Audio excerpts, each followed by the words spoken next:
Assalamualaikum warahmatullahi. Bismillahirrahmanirrahim. Alhamdulillahirabbil alamin. Nahmaduhu wa nasta'inuhu wa nastaghfiruh. Wa na'udzu billahi min syururi anfusina wa min sayyiati a'malina. Man yahdihillahu fala mudhillalah wa man yudlilhu fala hadiyalah. Asyhadu an la ilaha illallah wahdahu la syarikalah wa asyhadu anna Muhammadan abduhu wa rasuluh. Allahumma salli ala Muhammad wa ala ali Muhammad kama sallaita ala Ibrahim wa ala ali Ibrahim wa barik ala Muhammad wa ala ali Muhammad kama barakta ala Ibrahim wa ala ali Ibrahim fil alamin innaka Hamidum Majid. Rabbi shrah li sadri wa yassir li amri wahlul 'uqdatam min lisani yafqahu qawli, amma ba'd. Alhamdulillah, kita bersyukur kepada Allah Subhanahu wa taala kerana dapat kita berkumpul lagi. InsyaAllah hari ini menyambung kelas pengajian kita berkenaan dengan fiqh ringkas bahasa Quran dan Sunnah. Kemudian kita sampai kali terakhir gitu, kita bincangkan berkenaan dengan tajuk adab-adab atau perkara-perkara sunat yang digalakkan pada Jumaat.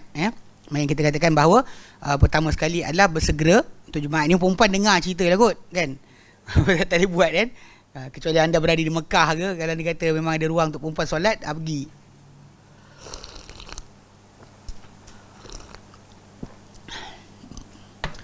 Okey, kemudian kita ambil kedua, mandi pada hari Jumaat. Terutama mandi untuk pergi, khususnya kita nak pergi ke solat Jumaat berkenaan, kita mandi untuk menghilangkan bau yang tak elok, sebab kita akan berhimpun dengan orang umat Islam yang lain. So sepatutnya kita berada dalam keadaan yang terbaik lah. Memang kita kata keadaan mandi tu yang digalakkan. Cuma ada yang saya terangkan tu, ada orang dekat Tanah Arab, dia mandi seminggu sekali Jumaat je. Kebetulan negara diorang kering, diorang jadikan terbiasa macam tu. Okey. Kemudian ketiga, disunatkan berwangi-wangian dan juga membersihkan diri, menghilangkan apa yang harus dihilangkan pada badan, seperti gunting, ketik kuku dan sebagainya lah. Okey. Ini kita bincangkan panjang lebar tu. Okey, hari ni insya-Allah kita masuk ke keempat. Okey. Yang keempat, wa yusannu lahu, dan disunatkan untuk orang yang pergi Jumaat ni adalah untuk yalbasu basa ahsana thiyabi, hendaklah dia memakai pakaian terbaik. Kenapa? Li hadis Ibnu Umar radhiyallahu anhuma, kerana hadis Ibnu Umar radhiyallahu anhuma. Ni kadang-kadang benda ni kita perhatikan banyak orang langgar lah. Kadang orang pakai keluar seteng pergi masjid solat Jumaat, pakai t-shirt biasa je. Dia sepatutnya mesti pakai pakaian terbaik, yang paling elok dipakai ke masjid sebenarnya. Tapi macam sebut kadang ada orang ni macam ni cakap, ada dengar juga setengah-setengah cerita berkenaan dengan tok-tok guru pesantren daripada Indonesia. Ada kata Buya Hamka, wallahu alam, yang disediakan baju khas untuk solat. Ada baju khas, baju macam kot dan sebagainya yang elok, yang cantik. Untuk yang hari lain ada baju lain, tapi baju khas untuk solat Jumaat tu, solat tu dia akan sediakan. Boleh juga. Boleh juga. Tapi sebenarnya macam, taklah bapak saya dulu rahimahullah, dia sentiasa kalau hari Jumaat nak pergi, dia akan pakai baju sepasang dengan sampin, dengan baju Melayu sepasang dengan sampin. Tak ada masalah. Anak 14 orang, tak kisah.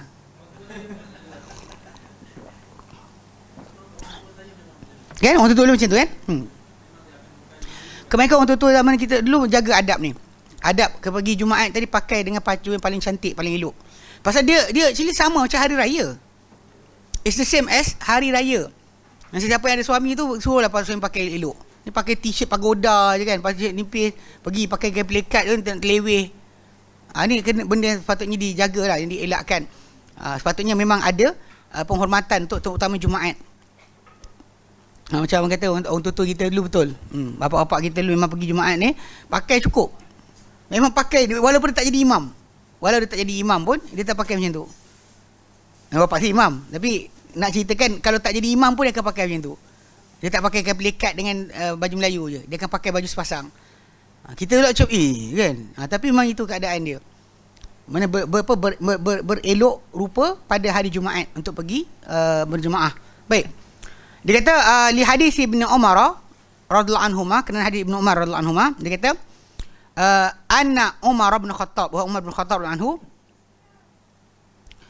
dia kata ra'a hullatan sayra, dia nampak satu pakaian sayra ni satu jenis daripada akisatin bihi khutut kasuyur min harir.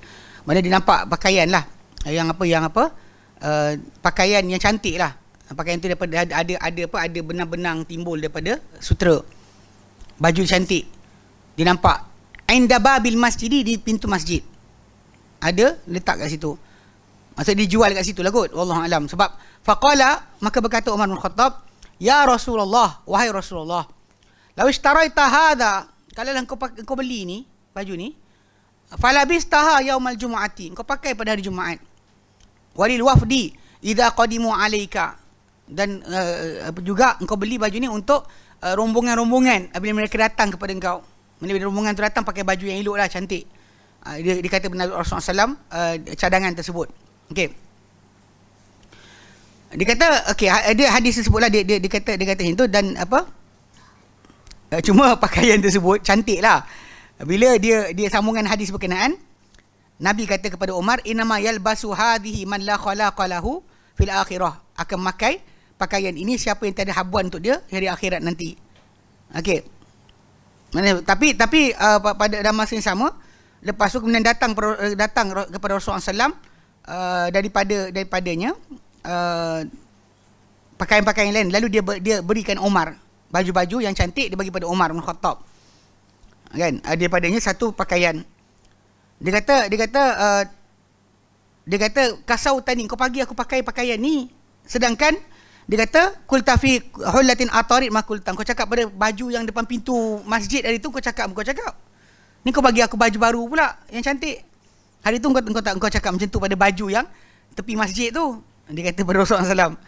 Rasulullah SAW bersabda, inni lam aksukaha lital basaha. Okey. Dia kata aku bukannya bagi engkau, dia kata aku tidak pakaikan engkau untuk engkau gunakan, dia kata. Lalu Umar gunakan baju tersebut bagi pada saudara dia di Mekah yang masih musyrik. Dia bagi. Tapi ala kulli hal ke, maksud dia ketika yang dekat sini yang nak kena faham, hadis ni hadis Bukhari ya. Dia kata faqad istadalla bihi al-Bukhari rahimahullah. Maka telah berdalilkan dengan hadis ini bila Umar saran pada Rasulullah SAW untuk ambil baju yang cantik, beli untuk pakai ketika Jumaat dan ketika rombongan datang jumpa baginda SAW. Umar kata, kan, kalau kau beli baju ni kau pakai ketika Jumaat dan kau pakai ketika rombongan datang. Imam Bukhari telah berdalilkan dengan hadis ni, dengan kata-kata Umar tu, ala rahimahullah ala lubsi ahsana siyabi lil jumu'ati, ya, untuk memakai pakaian paling cantik pada hari Jumaat. Ia adalah saranan lah. Sebab itu yang dapat dilihat bila perhimpunan berlaku. Memang dia nak kalau boleh Nabi pakai baju paling cantik. Cuma ketika tu baju tu ada sutera. Sebab tu Nabi kata pada Umar, ini baju yang tak ada orang tak ada akhlak baginya. Dia umatnya baju cantik. Cuma masalah cantik tadi, ada cantik yang haram, ada cantik yang tak haram. Cuma kebetulan ketika Umar berikan cadangan Rasulullah SAW, baju tu baju yang tak elok untuk dipakai oleh seorang Muslim.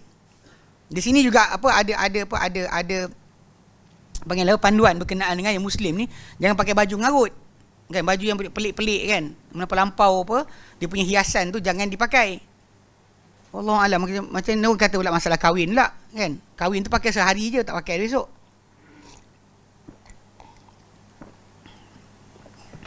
So jadi kalau ikutkan kepada hadis Nabi tu, cadangan Umar tu, kita nak faham cadangan Umar. Masalah baju tu nanti ada perbincangan lain. Yang dia kata bab kita berlibas nanti kita akan bincangkan berkenaan dengan masalah pemakaian pakaian syuhrah, dia panggil pakaian kemasyhuran. You wear that clothes, it's not really because you want the clothes, tapi nak tayang kat orang, nak tunjuk kat orang. Tapi Umar bin Khattab bila cakap itu, jadi Imam Bukhari kata ini maksud dia daripada kata-kata Umar tadi, memang ada saranan untuk pakai baju cantik pada hari Jumaat. Okey. So jadi Imam Bukhari ambil apa? Dia kata apa? Faqala, berkata Imam Bukhari, bab yulbasu ahsanu ma yajid. Yalbasu ahsana ma yajid. Dia itu orang hari Jumaat ni, orang yang pergi Jumaat memakai sebaik-baik apa yang dia ada dapati. The best baju yang dia ada, dia pakai pada hari Jumaat. Ni mungkin good, start lah minggu akan datang ke bila, dia start lah pakai baju sepasang untuk Jumaat. Nanti orang terkejut, nanti kita bagi tahu. Kenapa? Actually memang itu hari raya. For us, Jumaat is hari raya. Hari raya bagi kita umat Islam, sebab tak dibenarkan berpuasa. Bila suruh raya, kan, celebrate, jangan puasa. Bila puasa, dia bukan celebration.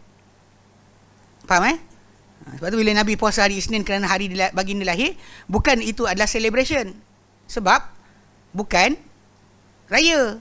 Dia puasa. Kalau dia makan, maka itulah raya. Faham Raya kita makan. Okey, pasal Nabi kata hari raya ni adalah hari makan, hari minum, hari mengasihi Allah Taala. Adapun kalau dia kata hari tersebut puasa, dia bukan hari raya. Bukan hari raya, Yang macam orang kita biasa buat lah. Bila 10 Muharram, dia masak bubur. Kadang kita cakap macam ni, kadang terkena kat adik-beradik kita. Gaduh kat. Tapi tak tegur kan. Sampai bila dia tak tahu. Tiap kali 10 Muharram dia pergi buat bubur. Tiap kali Muharram dia buat bubur. Orang suruh puasa. Puasanya tidak, bubur dia buat. Berpeluh-peluh tak puasa. Faham tak? Yang ni suruh puasa. Hari Ashura, hari puasa. Bukan hari makan. Tapi ustaz kalau buat bubur, makan buka puasa. Lah, dia bukan hari raya. Kan pelik kat orang kita ni kan. Tapi masalah. Kadang kita cakap macam ni, terkena adik-beradik kita. Buat juga. Macam mana? Gaduh sekejap. Okay. Yelah kita tegur nak buat macam mana kan. Kita ni adik. Orang kadang abang besar dari kita ni, bila kena tegur dengan adik-adik ni, kadang payah sikit dengar. Tuan-tuan dekat sini tak apa, saya tua. Dia beza sikit. Dia bila kita seniority dalam umur ni, dalam adik-beradik, kadang-kadang masalah juga sebenarnya. Sangat masalah. Biar pun sebenarnya kita cakap tu betul. Tapi pasal dia abang, payah juga nak terima cakap kita. Memanglah. 14 pula. Meninggal 4, meninggal 10. Macam budak hitam. Mati seorang. Okey, baik. Okey, jadi nak fahamkan sekarang maksud dia kalau apa kita faham kat sini, dia patut kita pakai apa yang terbaik kita pakai kalau boleh. So start from today, harap-harap semua kita ni buatlah. Sebab ini adalah di antara yang Nabi SAW dahulu lakukan. Bahkan antara benda disarankan oleh para sahabat. Kan? Maksud dia kalau boleh, ketika hari Jumaat ni pakailah elok. Kalau boleh pakai sepasang, pakai sepasang. Jadikan dia sebagai trend baru. Ni benda yang panggil hipster. Ini bukan hype, ni sunnah. Sunnaster. Kan? Bukan hipster. Bukan hip tapi sunnah. Yang mana ditinggalkan. Sunnah yang dilupakan. Bahkan baju yang tertentu untuk pergi solat tu pun itu ada, nanti kita baca. Nabi SAW tegur bila ada sahabat datang hari Jumaat dia pakai baju kerja. Nabi tegur, dan ambil depan-depan dia orang, Nabi tegur. Di bawah kita baca hadis berkenaan. So memang sepatutnya adalah concern. Walaupun kadang-kadang kita ustaz ni pun kadang terbuat juga, tak nak jadi imam. Tak nak jadi imam. Jadi imam kan kita tak baca zikir kuat, orang jeling. Jadi kita pun pergi pakai seluar setem, pakai t-shirt. Jadi diorang dah pakai pegang serban dengan jubah, nak tolak kita imam dia 10 kali dia fikir. Memang kita hafal Quran banyak daripada dia. Tapi dia tengok gaya kita kan, macam kan. Kadang-kadang pelikat tu dia acik lagi lah. Pakai t-shirt pakai pelikat dia okey lagi. Bila pakai seluar setem nak jadi imam kat dia. Macam dia pun macam serba salah nak tolak. Kadang yalah, wallahualam ni syaitan kadang datang kepada kita, suruh kita buat benda macam tu. Sebab alasan konon tak nak dikedepankan. Tapi kadang bila ke depan pun jadi masalah juga. Tahu? Kadang-kadang kita mengelak ni wallahualam kan, tapi sebenarnya tak patut kita buat macam tu. Sebab kita patut utamakan pandangan Allah daripada pandangan manusia. Masalah manusia nak fikir apa, lantakkanlah. Tapi dah tahu. Macam mana? Syaitan betul. Syaitan actually macam Ibn Qayyim sebutlah. Syaitan datang pada pintu-pintu yang berbeza. Dia bukan datang pintu yang obvious, tau. Maksud dia bukan datang pintu macam pergi berzina, tak. Pada orang yang tengah buat amal baik, dia akan datang daripada pintu yang pelik, yang orang tak sangka pintu tu. Contoh macam orang tu duit banyak. Tahu syaitan buat apa? Pergi umrah, pergi haji, pergi sekian. Sedangkan sebenarnya ketika dia buat benda berkenaan, pleasure dapat kat dia. Dia seronoklah pakai harta dia sendiri. Yang berat apa? Bagi orang. Untuk bagi orang tu dia akan berat. Untuk pakai sendiri tak ada masalah. Betul tak? I bayar kan? I bayar. I bayar. Duit I yang bayar. Jadi benda tersebut kadang-kadang kalau kita perhatikan pada sudut pada orang yang belajar agama macam tu juga. Kan tak pergi masjid. Sebab apa? Takut nanti orang tolak jadi imam, takut orang jadi sekian. Salah lah. So basically Allah Ta'ala uji kita berdasar pada kebolehan yang kita ada. Orang ada harta diuji dengan hartanya. Orang ada ilmu dengan ilmunya. Kan? Jadi kadang kata orang tersebut dia ikut bisikan syaitan. Kadang-kadang pintu syaitan datang tu dengan bentuk yang macam tu, sangat-sangat halus. Tanpa dia sedari, dia sedang mengiyakan atau menggembirakan syaitan punya acara. Tak pergi berjemaah. Sebab nanti kau pergi jemaah nanti kan orang kenal kita. Kalau kenal habis tak pergi. Kadang-kadang dalam kelas kan, bila datang kelas agama, dia datang masjid kan, tengok orang tu ngajar, dia tahu dia jahil bab fiqah atau dia jahil bab tauhid, tapi dia tak nak duduk dengar. Dia duduk belakang ujung sana pegang Quran, baca Quran seorang. Itu syaitan, ini talbis iblis lah. Mana benda yang patut dia buat dulu dia tak buat, benda yang tak patut dibuat dia sibuk buat. Pintu yang sangat halus sebenarnya syaitan punya ni. Jadi kadang-kadang gila, saya pribadi, saya pun kadang-kadang terkena juga kan, terus terang kan, pasal kadang-kadang kita ngelak jadi imam kan, pergi-pergi tu sengaja pakai baju yang tak proper jadi imam. So diorang pun nak tolak kita pergi 10 kali, nak tolak ke tidak kan. Sepatutnya tak payah pakailah baju yang elok kan. Sepatutnya kita macam tu, sepatutnya. Ala kulli hal kan, semua Ta'ala baiki amal kita kan, elokkan akhlak kita bertepatan dengan sunnah Nabi SAW. Ini kena jaga, semua orang akan kena. La ilaha illallah. Baik. Okey. Qala al-Hafiz Ibn Hajar, berkata Hafiz Ibn Hajar menjelaskan tentang pendapat Imam Bukhari ni. Dia ambil daripada kata-kata, walaupun perbuatan tadi kita tahu bahawa baginda SAW ada baju warna merah pakai pada hari Jumaat, ada. Baginda ada je baju-baju berwarna-warna. Bukan putih semanjang. Bahkan para sahabat kata, aku tak pernah lihat orang paling cantik memakai warna merah banding Rasulullah SAW.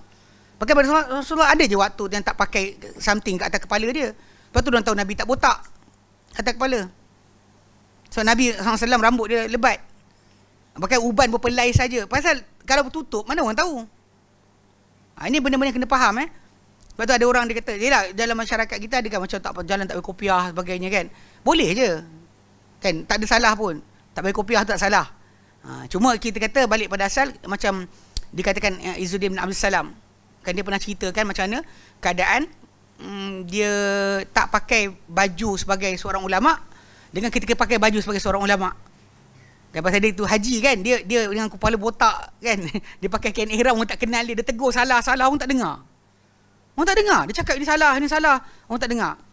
Yang lepas tahallul awal, dia pakai baju jubah dia sebagainya kan, orang nampak, semua datang tanya soalan. Lepas tu dia kata, aku faham lah, dia kata kadang-kala baju ni main peranan untuk penyampaian. Tapi yang kadang-kadang pakcik yang ada tu pakai baju macam ulama' tapi tak ada benda pun.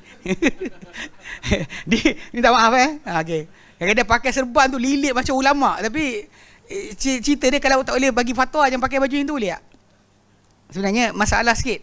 Sebab di tanah Arab sebenarnya pakai macam tu yang orang boleh fatwa je. Mufti-mufti je bercakap pakai macam tu. Kita kat Malaysia pakai serban daripada sekolah sekolah agama lagi. Pakai lilit gitu-gitu orang tengok kan. Bukan tak reti pakai serban, boleh je. Saya tak reti pakai serban, tapi masalahnya tak nak pakai saja. Kan? Ini kadang-kadang bukan pasal memang kalau di tanah Arab dulu pakai macam tu memang benda dipakai oleh para ulama saja. So ada gaya para ulama. Bila awak kata saya tak dapat jadi ulama pun, rupa ulama pun bukan rupa ulama, hormati ulama dah lah. Bukan maksud dia kita kena pakai macam ulama sebab tu tak reti apa benda.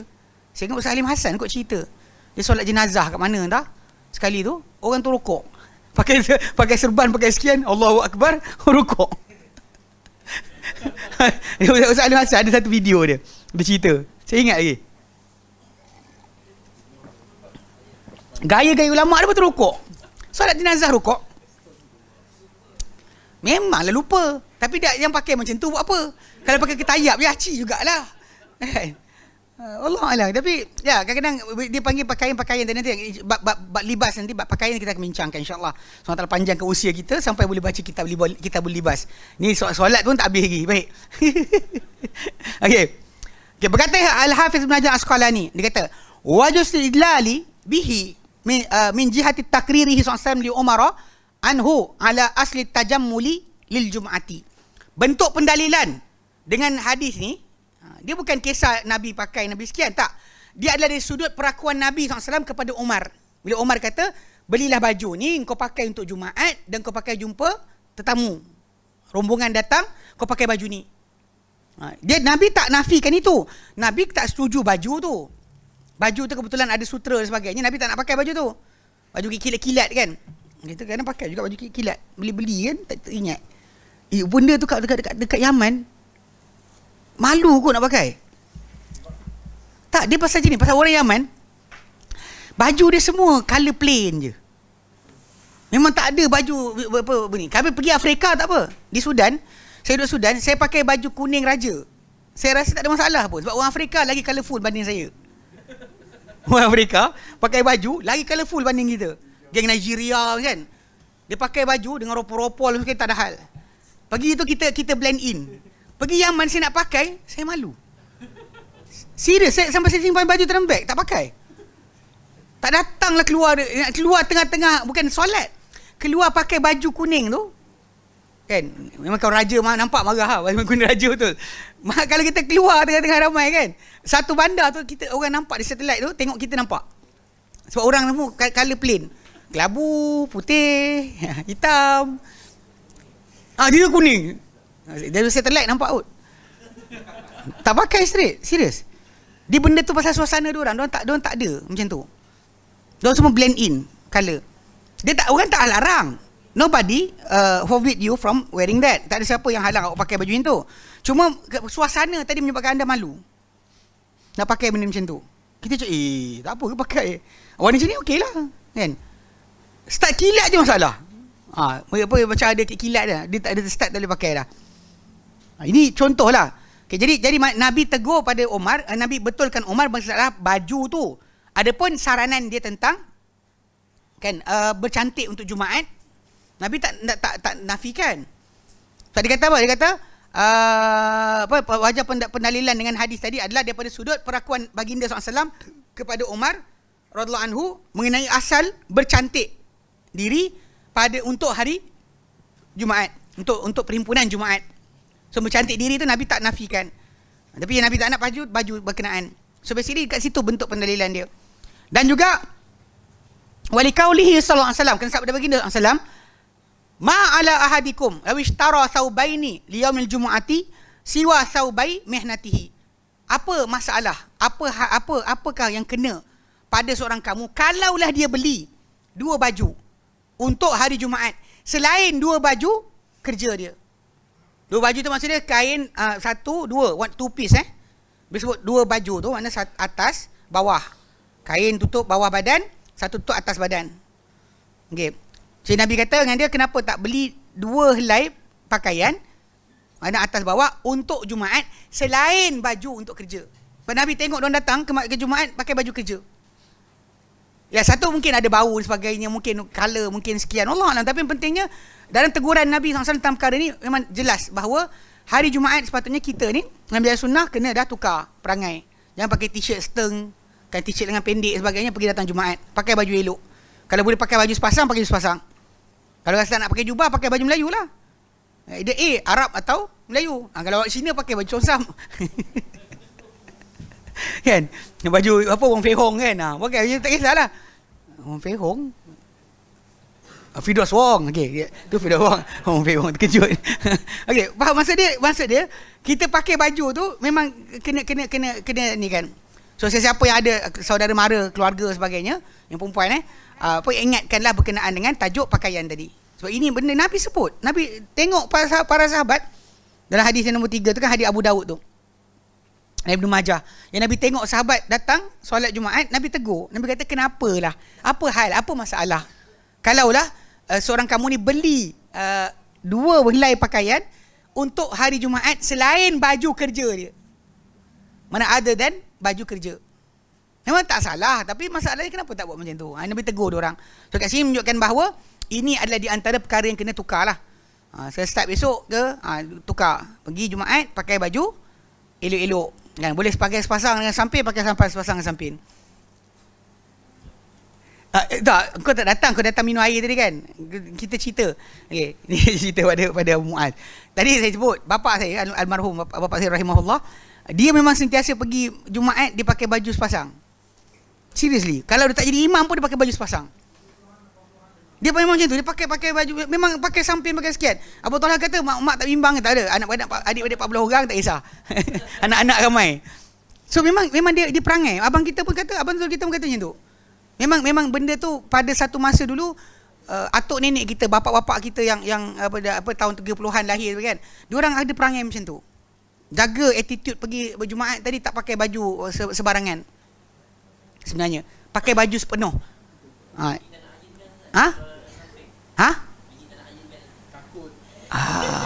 Simpan duit, beli streka yang automatik. Gonyoh je tak ada hal. Serius ada kan streka yang tu? Streka je nama apa tak ingat? Tak tanya. Ada sebut tadi nama apa tak? Dia streka tu, kalau letak kain apa pun dia takkan masalah.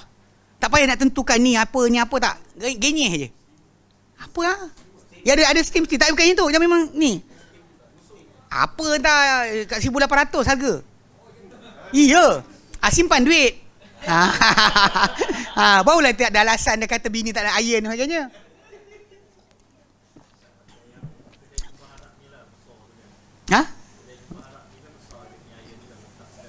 Tu. Boleh ni, tapi ala kulihal nak si budaya tak nak si budaya. Okey. Nak si budaya tak nak si budaya. Ini actually saya sarankanlah. InsyaAllah saya pun start esok buat macam tu. Kan? Tak serius kan. Dia gelak pula. Betul kan. Pasal balik kita belajar sunnah pun tak buat nak buat. Kalau kita tak tunjuk pada anak kita, dia anak kita nak tengok siapa contoh dia. So start esok buat okey. Gelak. Tapi lah takut bapa mana butang aku kan. Nanti abang buang terbiat kan. Tak ada hal. Kan, pakai baju sepasang eloklah. Kan, kalau tidak pun tak ada samping pun pakai baju eloklah. Jangan pakai baju tak elok. Kan, yang pakai baju kerja tu pergi sekian-sekian. Siapkan baju asing untuk khas hari Jumaat. Sebab Nabi tanya. Apa hal? Nabi kata, kalau untuk kamu ni tak beli dua pasang baju, mana dua baju atas dan bawah kain dan baju yang khas tu Jumaat selain baju kerja. Okey. Ai saubu khidmatihi wa syughlihi. Baju kerja khidmat dia dan juga baju kerja dia. Baju khidmat dan baju kerja. Mana dia apa yang dia buat kan, gunakan baju harian tu, tukar untuk hari Jumaat, pada hari Jumaat tukar baju tersebut. Okey.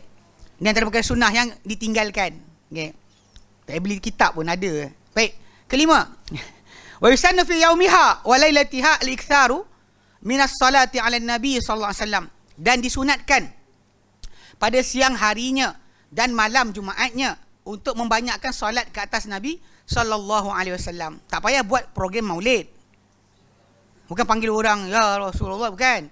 Mana banyakkan selawatlah, duduk dan diam kan. Pergi ke mana-mana ke, mulut kita ni kena banyakkan. Banyakkan berselawat ke atas Nabi SAW. Kenapa?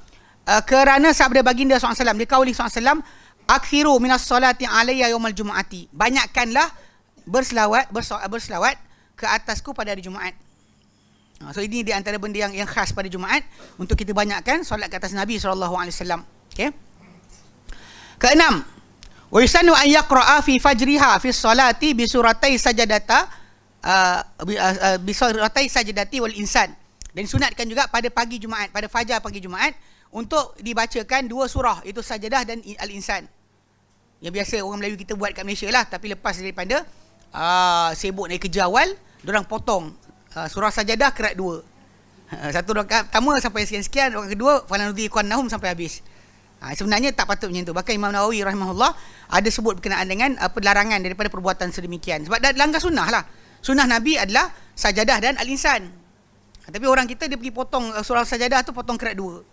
Sebab kerana nak dapat sujud sejadah juga. Tapi tak boleh nak baca habis.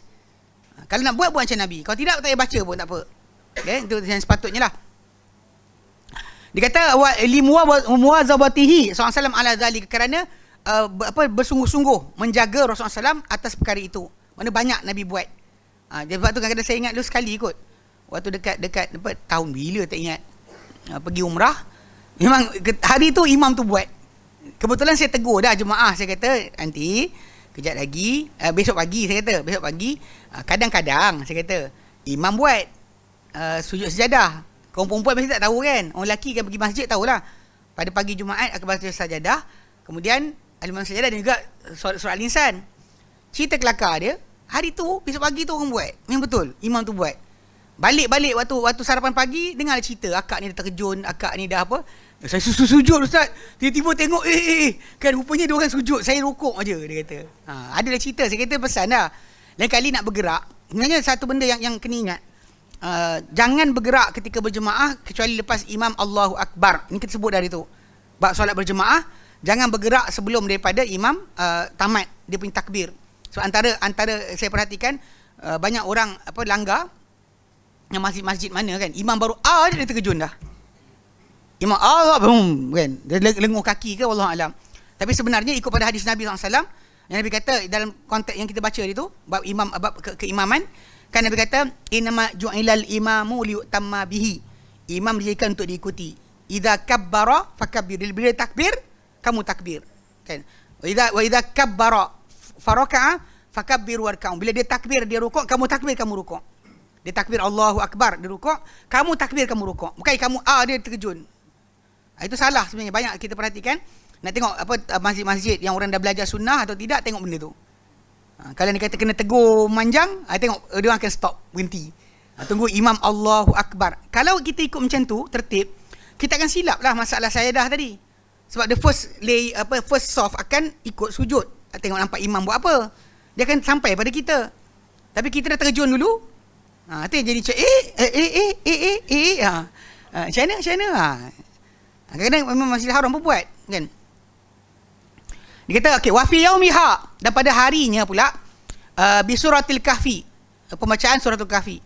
Okey, kerana sabda baginda sallam, Nabi kata man qara'a suratul kahfi yaumal jumu'ati sata'alahu nurun min tahti qadamihi ila ananis samai yudhi'u bihi yaumal qiyamati wa ghufira lahu ma bainal jum'atain.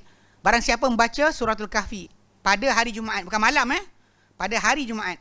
Sebenarnya hadis yang tentang malam Jumaat tu dipercanggahkan tentang kesahihannya. Walaupun dihasankan oleh Syekh Albani rahimahullah, malam. Hari tu ya. Ni hari ni hadis yang jelas sahih. Adapun malam tu dipercanggahkan. Besok pagilah. Relax lah. Ni yang baca malam ni. Tak apalah, baca besok lah. Pasal cerita dia macam ni, saya cakap Dia pasal kes dia kalimah Jumaat ni ada banyak maksud. Actually kalimah Jumaat sebenarnya boleh difahami dengan seminggu. Kalimah ni digunakan oleh Nabi sendiri. Jum'ah maksud dia seminggu, bukan maksud Jum'ah tu hari Jumaat. Maksud dalam seminggu kena baca sekali lah. Kalau orang tu baca Isnin pun tak apa, Isnin depan baca lagi. Itu pun tepat sebenarnya. Sebab Nabi SAW dalam hadis yang kes hadis Dajjal kan, bila tanya kepada Nabi SAW berapa lama kamuktuhu fil ardi, berapa lama Dajjal tinggal di muka bumi, Nabi kata arba'una yauma, 40 hari. Lepas tu Nabi sebut yaumun kasanah, sehari seperti setahun, kan? Wa yaumun kasyahr, sehari seperti sebulan. Wa yaumun kajumu'ah, sehari seperti kat sini tadi bukan sehari macam hari Jumaat, sehari seperti seminggu, sehari seperti setahun, sehari seperti sebulan, sehari seperti seminggu, dan baki hari dia macam hari-hari kamu. So the word istilah Jumaat ni boleh datang dengan maksud seminggu. Maksudnya kita baca seminggu, kita akan dapat sampai minggu depan. So you can choose any day sebenarnya. Tapi banyak orang kata Jumaat lah. Dia kata Jumaat, Nabi sebut Jumaat. Dia suruh orang terus letakkan mesti Jumaat. Faham? Okay, jadi tapi masalah malam tidak timbul. Tidak timbul masalah malam. Yang betulnya masalah hari Jumaat. Ya dengar Barang siapa membaca suratul kahfi pada hari Jumaat, sata'alahu nurun min tahti qadamihi, akan menyinar untuknya cahaya daripada tapak kaki dia sampai ke puncak langit, sampai ke ananas sama.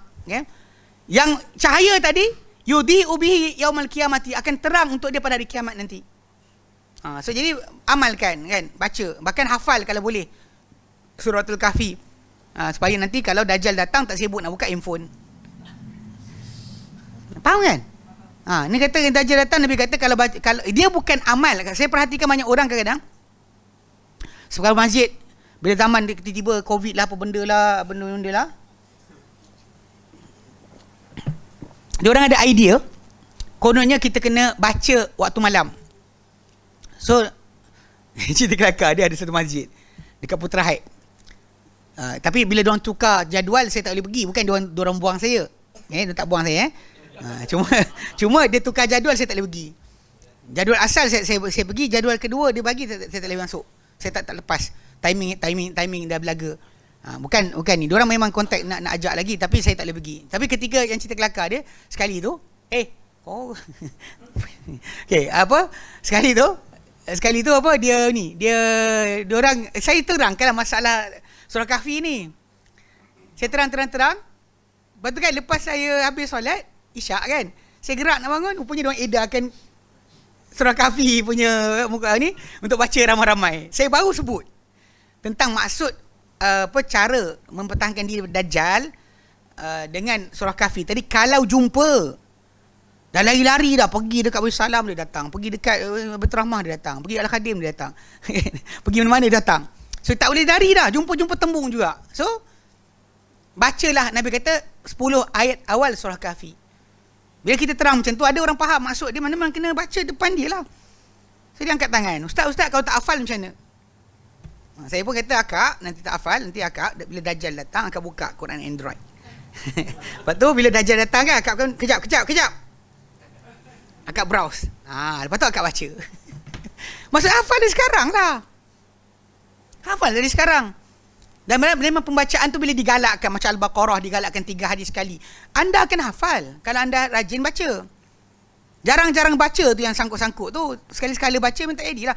Bila kerap baca dia akan jadi ingatan. Itu tajuk asal dia. Yasin. Tapi yelah, baca tak hafal pun. Cuba bagi pakcik yang hafal, baca sering baca tu, panggil dia Tasmik. Kau tengok kan. Tahulah. So maksudnya amalan yang sekarang ni diorang buat ni kan, kempen untuk hafal 10 ayat awal, 10 ayat akhir, untuk diamalkan untuk jauh lebih fitnah Dajjal tu, tempatan ke? Dia suruh hafal betul. Untuk baca depan nanti, bukan kita buat program mari baca ramai-ramai. Basically macam inilah. Kedua, bila kata baca surah Kahfi tadi pun, cara baca bukan maksud dia kena berjemaah. Sekarang ni orang timbulkan tajuk berjemaah, masih buat lagi. Dia tukar. Okay lah, tak baca Yasin dah, dia baca Kahfi. Jemaah juga. Tak kena juga pun. Dia bukan cara. Dia actually dua tau. Benda dan cara. Mana apa yang kita nak buat, cara laksanakan. Macam Ayatul Kursi. Kan? Betul lah untuk baca pagi petang, untuk tidur, untuk sekian. Tapi baca depan tandas. Tak ada kan? Tapi ikut logik dia macam boleh ikut. Tapi tak kena. Cara pun kena betul. Itu sebab kenapa bila orang tu itibak Nabi, dia kena tahu masalah cara, masalah jumlah, masalah waktu, masalah sebab, semua sekali kena tahu. Bukan dia kata, Nabi kata, tapi cara dia macam mana? Buat berjemaah ke tak kan? Bacalah. Sepatutnya macam tu. Sampai bila nak kena berjemaah? Soalan. Dah pandai-pandai baca, dah lah stop lah jemaah tadi. Sebab tu Nabi sendiri SAW pernah memang berzikir kuat sampai para sahabat dengar untuk diorang belajar zikir Nabi. Lepas tu Nabi perlahankan suara, tidak lagi kuatkan suara.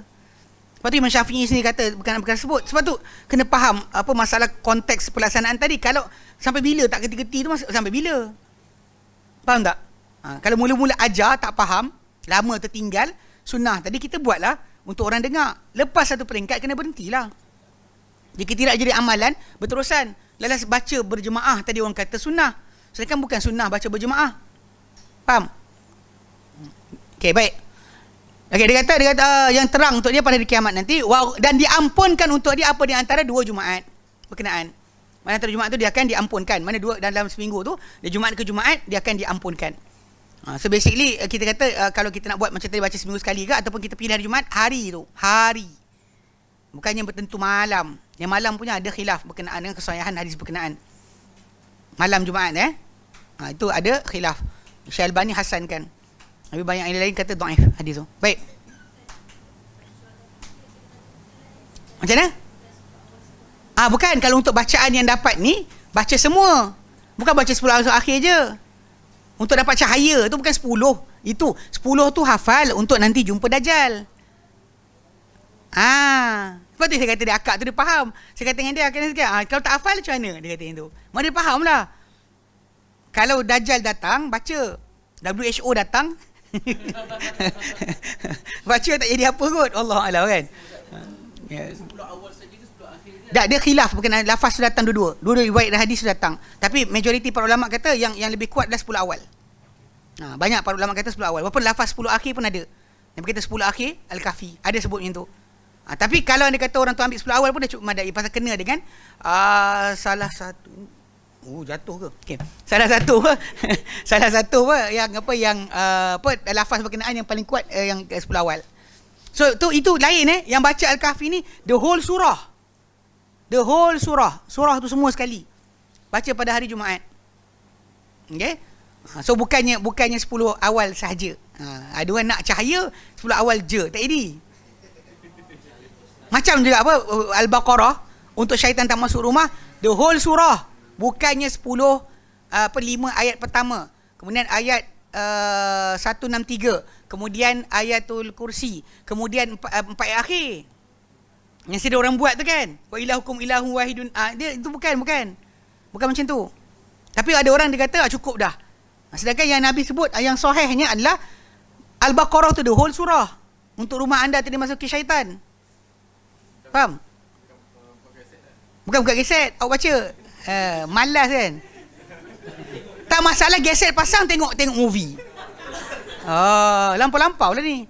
Satu dalam masa yang sama awak pun malu jugalah kalau dah asyik baca Al-Baqarah dalam rumah tu, nak buka TV nampak ketiak pun awak malu. Tengok-tengok je. Sekarang memang trend ubat ketiak. Awak salah. Ketiak putih dan Elan Arizona apa benda kan, dia perempuan tu duduk situ jalan ketiak nampak. Sunat cak bulu. Okey faham. Nak tunjuk bulu tak ada. Okey. Allahu alam. Apa benda masyarakat? Kan, sewil tu. Tak, iyalah, tak ada Elan lain ke? Elan ketiak tu kenapa? Tak perasan Kau tengok televisyen, tengok berita, kejap lagi Elan ketiak. Elan ketiak satu, ketiak dua, ketiak tiga. Sampai anak-anak saya kata, tu akak tak malu. Tak malu tunjuk ketiak. Ya, serius. Jangan gitu Nak jalan ungka ke? Ya, muka adalah muka. Boleh tahan lah muka tu kan. Perangai tak senonoh tunjuk ketiak kat orang. Tak tahu masalah. Baik, jadi kadang-kadang bila kita televisyen pun, rumah kita kena padankan lah. Kan perangai bila dah baca Al-Baqarah dalam rumah, takkan nak buka-bukan dalam rumah tu. Malu tak? Tak malu ke? Kan? Malaikat datang turun kan, mendengar bacaan Al-Baqarah kita, lepas tu kita buka-bukan, lari malaikat. Ini tak kena lah. Kan, faham tak? So macam Al-Kahfi ni sebenarnya baca pada siang hari lah. Kan? Mana siang Jumaat tu, pagi Jumaat tu kita baca. Kan? Tak rugi apa pun. Kan? Ambil masa. Tahu? Orang kadang malas Boleh tak ada masalah. The day ujung asar pun tak apa. Tapi yang pentingnya day. Hari Hari. Bukan malam dia. Malam, saya ulang balik. Malam tu ada khilaf. Hadis tu dipercanggahkan kesahihannya. Okey, baik. Ketujuh. Wa yusannu liman dakhala al-masjida yaumal jumu'ati alla yajlisa hatta yusalliya rak'ataini. Dan dia disunatkan untuk siapa masuk masjid pada hari Jumaat, janganlah dia duduk sehingga dia solat 2 rakaat. Okey, kenapa? Li amrihi sallallahu alaihi wasallam. Kerana perintah baginda SAW untuk itu. Sebab Nabi nampak depan mata baginda seorang lelaki datang-datang terus duduk. Nabi kata, ya fulan hal sallait. Si fulan, kau dah solat belum? Kata. Dia kata belum. Dia kata kum irka' raka'atain, bangun solat 2 rakaat. Nabi suruh dia solat. Lepas tu jangan terus duduk. Ya, ada banyak orang yang tak faham ni, saya perhatikan dia selamba jelah, duduk terus. Kan dia dah terlambat. Lepas tu nak langkah-langkah soft kan. Sekarang ni tak adalah, wallahualam, mungkin 1 April nanti mula balik, wallahualam. Dan 1 April kan kita kata dah diberikan kita masuk fasa endemik. So jadi insya-Allah solat dah boleh tanpa berjarak. Masalah Jabatan Agama Islam tak luluskan satu benda lain lah. Tapi kita kata pada KKM dah tak ada halangan untuk solat berkenaan dilakukan tanpa jarak. Kan. Siapa yang bising-bising tu tengok datang tak masjid. Tak, kadang-kadang saya perhatikan balik yang saya sebut tu kan. Orang-orang yang sibuk tentang apa solat soft ni kan. Kadang-kadang separuh tu ahli bid'ah. Dia pelaku bid'ah. Dia memang pelaku bid'ah. Bab akidah dia tak ikut sunnah, tak ikut salaf. Tapi dia bincang masalah soft. Saya pandang kan, pakcik ni selama je. Ini adalah rosak jemaah. Lepas tu dia pergi buat tahlil. Saya pandang muka atas bawah kan.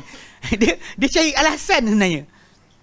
Dia bincang bab ni kan, tapi tak ikut salaf dalam masalah akidah.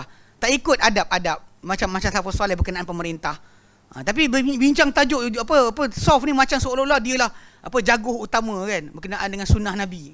Tengok bab ini je dia bincang. Bab lain tengok semua ahli bid'ah dia buat. Itulah. Saya tak faham kenapa macam tu. Tapi orang nak perasan tau. Tengok perhatikan balik muka-muka dia. Muka ni, perhatikan balik. Bab bid'ah semua dia buat. Kecuali dia bincang tajuk ni je. Tahulah kenapa. Orang kita pun macam, betul. Ya, tengok. Jadi insya-Allah kita akan datang ni, ada adab datang Jumaat tadi tolong jaga. Ya, jangan langkah bahu, jangan sekian, duduk jangan duduk kecuali lepas solat. Sebab Nabi pernah tegur. Okey, wa yujizu fihi ma idza kan al-imamu yakhtubu, dan dia ringkaskan pada 2 rakaat tersebut apabila imam sedang berkhutbah, sebab dia mesti dengar khutbah. Sebab Nabi suruh lelaki tu solat. Tapi kan Nabi tengah khutbah, Nabi nampak lelaki tu tak solat, Nabi suruh solat. Cuma ada yang perbincangan dia adalah masalah kalau kita masuk masjid tengah azan. Imam tengah nak mimbar, dia bagi salam, Assalamualaikum warahmatullahi. Kita masuk masjid. Okey, nak solat ke tunggu azan habis? Tak, salah. Dengar azan itu sunat. Dengar khutbah tu wajib. So awak kena cepatkanlah solat. Sepatutnya solat terus. Kan bila kan azan tu dengar, dia berkumandang, awak tak wajib dengar. Sebab dengar azan, menjawab azan tu sunat. Menjawab azan itu sunat. Sedangkan mendengar khutbah tu wajib. So jadi untuk memastikan anda melakukan yang wajib, solatlah terus. Satu masa dulu saya pun macam suruh tunggu dulu kan. Tunggu habis azan baru kita solat. Sekarang bila kita buat macam tu, kita dah hilang part daripada khutbah Jumaat tadi daripada kita dengar. Sebab kita attention kepada solat kita. Mana tengah-tengah baca Fatihah ingat dengan imam. Sibuk dengan imam. Alhamdulillahirabbil alamin. Imam cakap apa tadi ah? Habislah. Pasal kita attention kita salah satu. So jadi jawab azan itu sunat. Dengar khutbah itu wajib. So untuk pastikan anda dengar khutbah, maka solatlah siap-siap, cepat-cepat. Ringkaskan solat tadi. Jangan tunggu sampai imam dah naik habis salam imam naik baru kita nak solat. Itu silap lah sebenarnya. Macam mana? Macam mana abang kalau dia kata kita masuk lepas tu azan dengan azan, tunggulah, tak ada masalah. Tapi kes khutbah tadi, pasal kita nak khutbah, nak dengar khutbah, mendengar khutbah itu adalah wajib kan. Bagi tak ada sebab halangan, tak ada kena bagi tanda, tak ada sekian, mesti dengar. Tak ada macam imam khutbah dia main telefon. Ada punya. Serius, saya rasa nak pijak. Tapi kalau pijak kan rasa macam budak ni kan, dia main telefon tengah-tengah imam khutbah tu, dia main telefon. Main game tak tahu lah dia main tu, jawab mesej ke. Tinggalkanlah kan. Boleh pula dia main telefon. Kita lintaskan kita, ya, waktu tu datang ke masjid orang lah, tempat lain kat Subang. Saya budak tu. Macam aku pijak benda ni kan. Tapi tak boleh kan, tegur orang pun, cakap pun salah, pijak lagi salah. Kan? Kalau orang tu bercakap kita kata diam pun salah kan. Pijak lagi salah lah. Jumaat pijak. Tak ada, dia lari awal. Kan, kita habis solat kan, kita nak solat sunat lagi. Nak cari dia, entah hilang entah ke mana kan. Buang masa. Apalah pelik kan. Ni kena masalah sikit umat Islam kita di Malaysia ni kan. Kejahilan melanda dahsyat sangat. Dan dia boleh main pula kan. Main pula benda tu. Kalau budak kecil kita faham lah. Budak taraf-taraf universiti punya umur kot. Kan, nampak-nampak gaya ni macam budak bijak belajar universiti kot. Allah alam lah. Tapi tengok muka macam nerd sikit. Kan, main telefon tengah-tengah imam khutbah. Kan. Yelah, memang kita nafikan. Memang betul kadang-kadang imam pun memboringkan. Imam tu macam kita mestilah imam tua kan. Tak ada suara macam tak nak keluar. Sidang Jumaat yang dihormati sekalian. Kan itu. Memanglah. Tapi walaupun imam tu macam tu, awak tetap kena dengar. Tak boleh buat benda yang luar daripada batasan tadi. Main batu, kalau zaman Nabi main batu tu pun dah lara. Tahu batu kan, kita ada depan kita tanah, main batu tu pun lara. Buat tolak-tolak batu tu pun lara. Ini kan pula benda lain. Kan main telefon, apa pelik kan. Tahu abah tak ajar ke? Mungkinlah abah dia tak ajar. Allah Alam. Okay. Baik. Dan kalau tidak bapak dia ajar, gila kau kan. Bapak tak ajar ke? Ada adat Jumaat. Kan, ni benda-benda yang patut dipelajari daripada kecil lagi. Apa boleh, apa tak boleh. Kalau bapak kita bawa kita dah sebelah kan, duk tengok. Kita tengok cara solat sebagainya kan. Bapak kita tunjuk kan, patut tahulah. Ni tak diajak. Kan? Semua aktiviti yang luar, sport buat kan. Sama-sama jogging, sama-sama makan aiskrim kan. Tapi bab solat tak nak bersama-sama. Kau ikut ustaz kau. Abah ada ustaz sendiri. Kan? Lepas tu abah pula ikut tarekat. Lagi jahanam. Dia nak ajak anak dia tak boleh. Sebab tarekat kan ada ikut ni. Kena tok guru izinkan. Nak cerita-cerita tak ada suka-suka cerita. Nak cerita pada anak kan, nak tak faham kan jadi gila. Kan ada amal tarekat yang main. Amal-amal gila isim. Tahulah. Fikir-fikir panas. Tak apa benda dah. Balik. Ke-8. Wa yusannu ayyukthira minad du'a. Dan disunatkan juga untuk dibanyakkan berdoa pada hari Jumaat. Wa yataharra sa'atal ijabati, dan dia cari waktu atau masa sahutan yang terkuat. Sebab actually dekat sini cuma ada khilaf mana waktu tersebut. Pasal Nabi kerana liqaulihi sallallahu alaihi wasallam, kerana sabda baginda sallallahu alaihi wasallam, inna fil jum'ati, ini pada Jumaat, itu pada hari Jumaat, la sa'atan benar-benar ada satu masa, satu jam, satu waktu, la yuafiquha abdul muslimun, tidak bertepatan waktu tersebut seorang hamba muslim, wa huwa qaimun yusalli, ya dalam keadaan dia bangun berdiri solat, yas'alullah syai'a, dia minta kepada Allah Taala sesuatu, illa a'tahu iyah, kecuali Allah Taala pasti berikan dia akan hajat dia. Apa yang diminta tu pasti diberikan. Cuma khilaf berkenaan para ulama apakah waktu tersebut. Ada kata antara dua khutbah.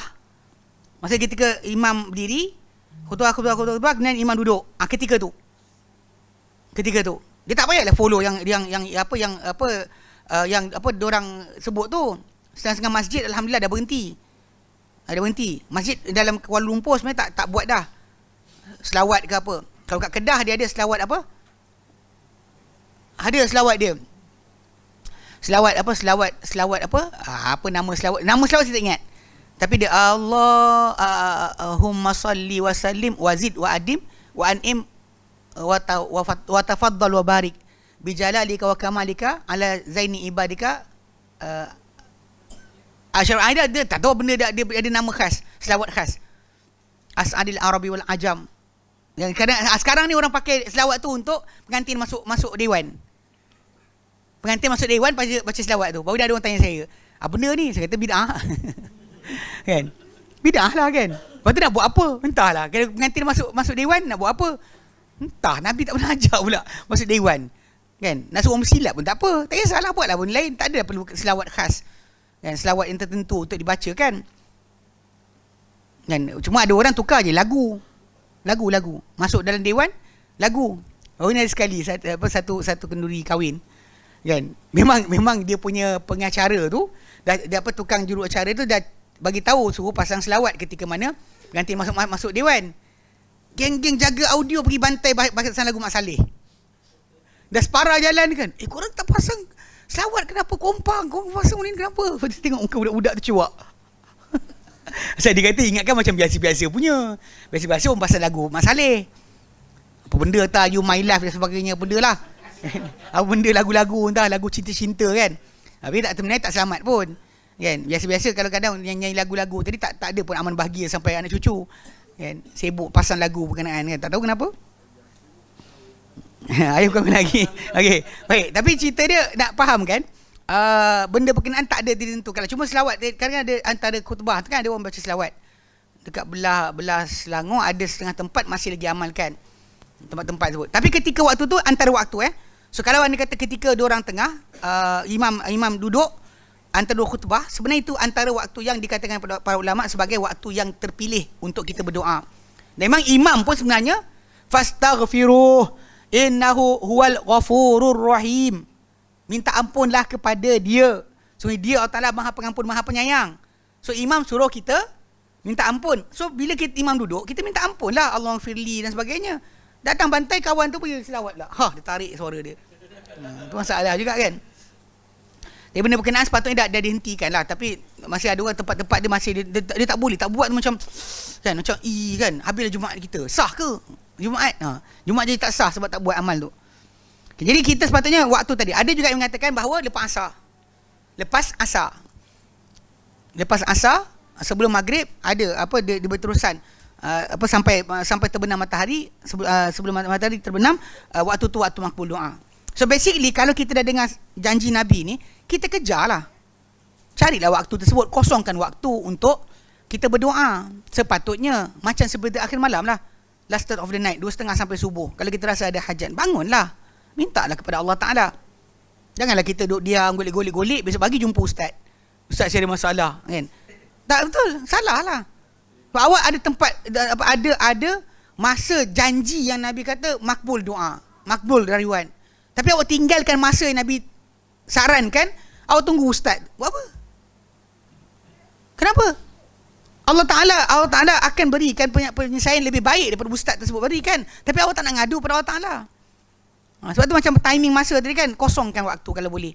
Timing kan, daripada hura-hura tengok TV sebagainya, penuhkan waktu daripada asar sampai maghrib tu untuk berdoa. Ataupun kalau boleh, daripada sepanjang Jumaat tadi, janganlah habiskan kepada benda perkara-perkara lara. Untuk supaya kalau kita boleh dapat pada timing tertentu, kita berdoa dan Allah Ta'ala makbulkan doa kita. Itu basic. Yang kena jagalah. Pasal itu adalah di antara perkara yang pada hari Jumaat yang kita dapati banyak orang tinggalkan. Okay? Baik. Okay.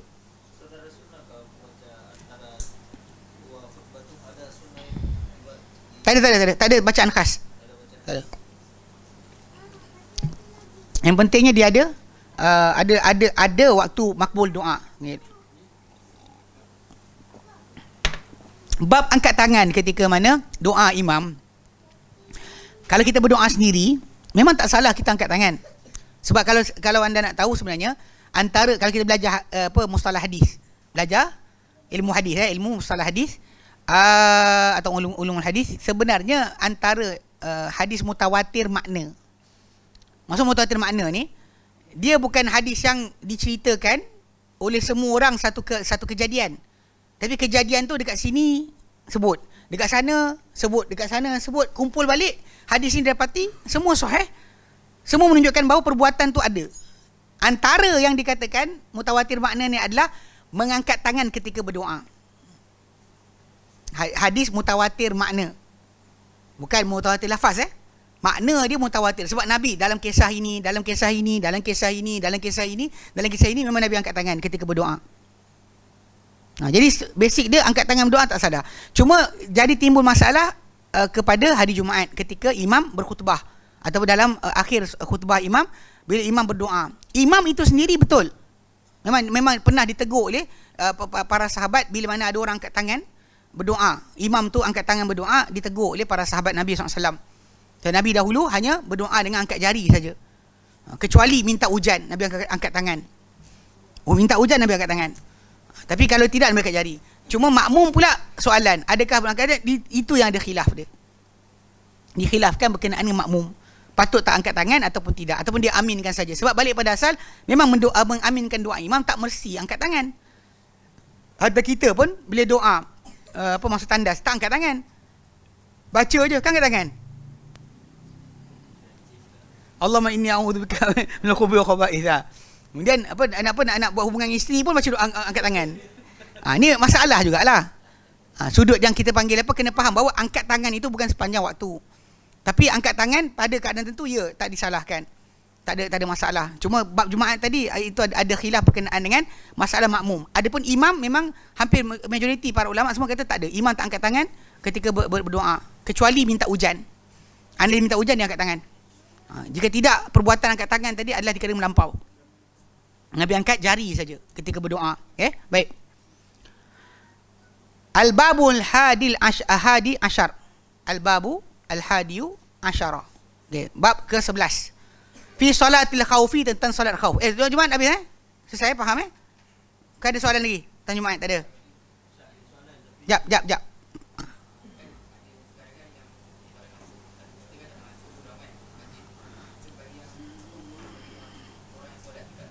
Okey. Pada orang yang tak boleh masuk masjid, solat kat luar masjid, selagi mana dia tahu imam buat apa, solat dia sah. Pasal memang benda ni ijma', kata imam, disebut Imam Nawawi, ijma'. Hatta kalau imam tu seberang sungai, kita kat sini, kita solat ikut imam sah. Semua pendapat tentang jarak antara kita dengan imam, berapa jarak dan sebagainya, semua tak ada yang sahih. Semua tu datang daripada pendapat saja. Bahkan para sahabat dahulu radhiyallahu anhum, mereka solat dengan solat Nabi. Nabi solat dalam rumah, diorang solat dekat dalam masjid. Follow Nabi punya bayang-bayang daripada dalam masjid. Sebab tu kenapa boleh, tak ada masalah kat situ.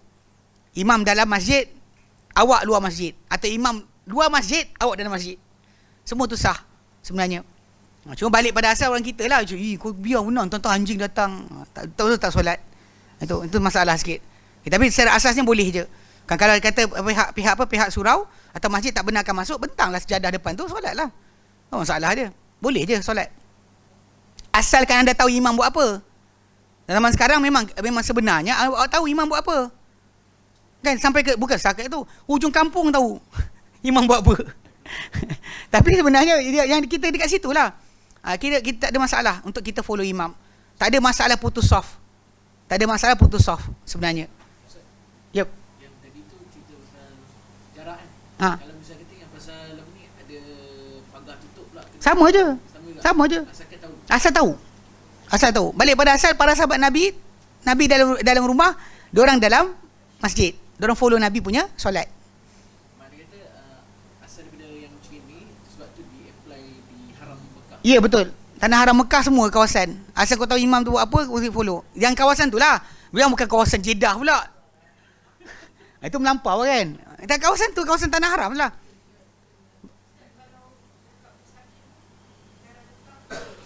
Macam mana tak faham ulang dek? Mustaqim mana? Tak tahu lah, saya jarang. Saya pernah datang sekali kot masjid tu. Ada? Sepatutnya boleh je. Asal dia tahu imam buat apa. Cuma masalah asal pertama, dia tak samalah nilai. Jemaah dia follow sah. Sebab balik pada asal, macam mana Nabi dalam masjid, dalam rumah, diorang dalam masjid follow Nabi, sah. Sebab tu Imam Nawawi kata ini ijma'. Orang kita yang kemudian ni ada setengah mereka letakkan syarat tadi, tak boleh 30 hasta, tak ada dalil pun. Tak boleh 30 langkah lah, 30 hasta lah, kena udara cantum-cantum lah. Tu buka tingkap tu. Buka tingkap, tak sah nanti. Pelik, tak ada masalah pun. Ya saya, sebab tu dia masukkan speaker dalam bilik. Kalau awak terutama kat Zam Tower ataupun dekat apa hotel Hilton yang mahal-mahal tu kan, dekat-dekat tu kan, dia masukkan mikrofon dalam bilik. Sebenarnya boleh. Cuma makin dekat kita ke dalam masjid, makin dekat pada imam, makin besar pahala lah. Tapi untuk perempuan, kedudukan dia memang para ulama kata sama je. Cuma kita ada beza tadi apa? Solat dalam Masjidil Haram tu sendiri ada nilai 100,000. Itu yang besar dia. Nilai dia takkan sama dengan orang yang duduk jauh sikit dan tak nak pergi datang. Malas. Dia ada 2A kerana keharusan, B kerana malas. Macam tadi kes kita bincang pasal keharusan, pasal dia tak boleh masuk. Dan macam kes baru ni kan, ada satu masjid tu saya pergi. First masjid kot saya pergi. Pasal kalau tidak kita ada solat tempat lain. Dia cerita dia dah scan dah. Dia tunjuk, dia nakkan booster kan. Saya tunjuk ada. Okey, kemudian dia kata scan. Lepas scan, dia suruh tulis pula tarikh.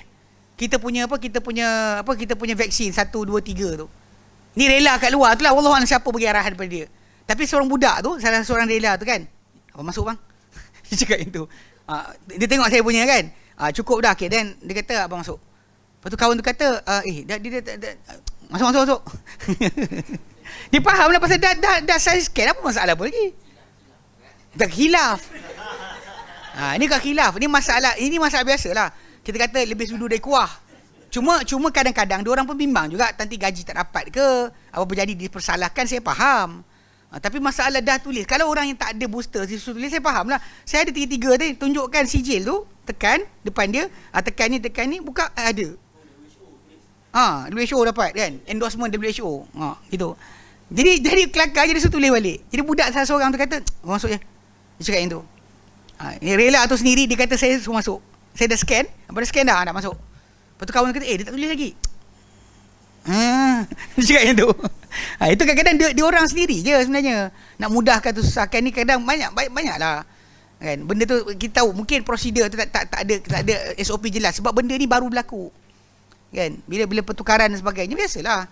Salah apa chain of command tu kadang-kadang bertukar-tukar. Menteri kesihatan kata ini.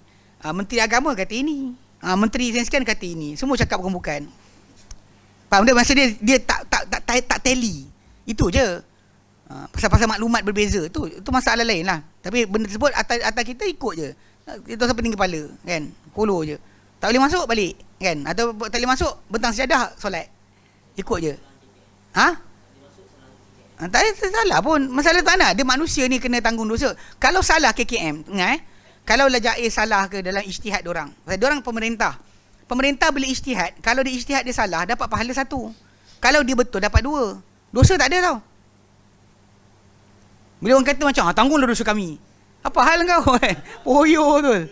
Baik. Dia nak orang tanggung dosa dia. Besar pangkat dia. Baik. Tahu.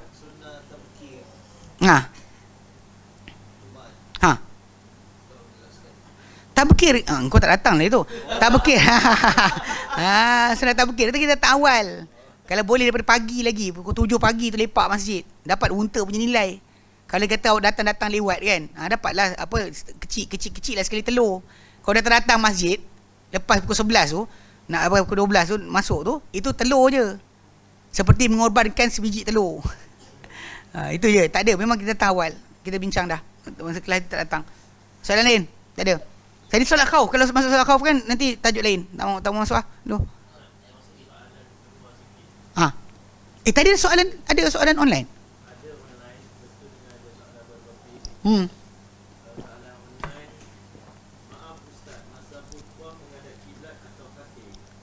Masa khutbah menghadap khatib lah. Kalau boleh. Kalau tak boleh jangan lah. Dengan skrin lah. Nak ngintai juga macam tu tak nampak kan. Ataupun imam khatib atas kepala. Kan bawah kan kadang mimbar tu kan. Itu. Ibadah Allah, balik-balik tangkit tengkuk. Kenapa bang? Tadi khatib duduk atas kepala. Tak ada masalah. Tapi maksud dia yang logiknya bila orang bercakap kita menghadap. Ini adab. Bila orang bercakap kita menghadap orang yang cakap.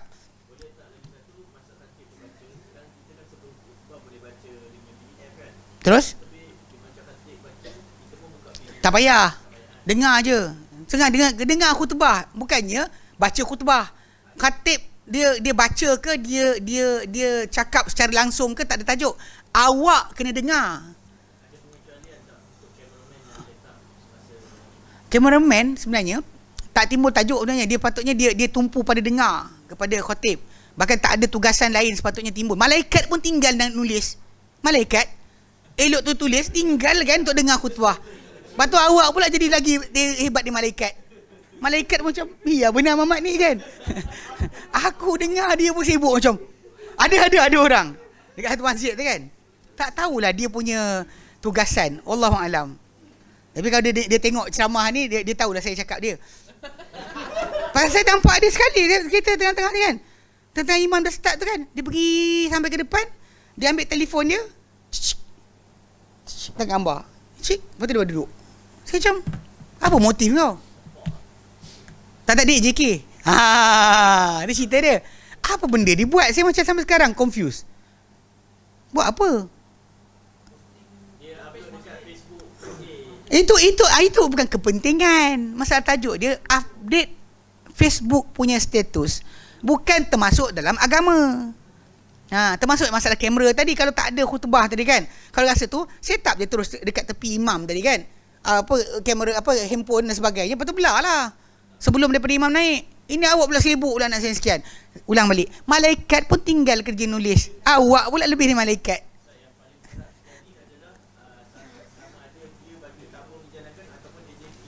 Oh tak boleh. Itu dua sekali. Sebenarnya pada asal dah keluar fatwa kan, tak boleh sebenarnya. Di wilayah jadi kes tak boleh dah. Sorong. Bahkan sebenarnya sepatutnya benda berkenaan lepas solat pun atau dia sebenarnya ada. Saya ingat satu masjid. Dia orang ni pakcik-pakcik ni kan. Semua ni businessman. Semuanya orang-orang apa bisnes. Dia boleh kata apa? Kita korban je lah Jumaat kita untuk kepentingan masjid. Maksud dia tak apa. Kita langgar, kita jalan kan. Pegang muncang tu untuk sekian-sekian. Ada tempat masjid letak budak kecil untuk lintas-lintas sebagainya.